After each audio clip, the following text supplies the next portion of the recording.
സംസ്ഥാനത്ത് ലഹരി ഒഴുക്ക് തുടരുന്നതിനിടെ ദക്ഷിണേന്ത്യൻ സംസ്ഥാനങ്ങളിലെ ഡിജിപിമാരുടെ യോഗം ഇന്ന് തലസ്ഥാനത്ത്.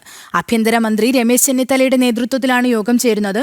ഓപ്പറേഷൻ തൂഫാൻ മറ്റ് സംസ്ഥാനങ്ങളിലേക്കും വ്യാപിപ്പിക്കുന്നതിന്റെ ഭാഗമായാണ് യോഗം. ഓപ്പറേഷൻ തൂഫാന്റെ ഭാഗമായി ദക്ഷിണേന്ത്യൻ ഡിജിപിമാരുടെ യോഗമാണ് ഇന്ന് തിരുവനന്തപുരത്ത് നടക്കുന്നത്. തിരുവനന്തപുരം പോലീസ് ആസ്ഥാനത്താണ് യോഗം ചേരുക.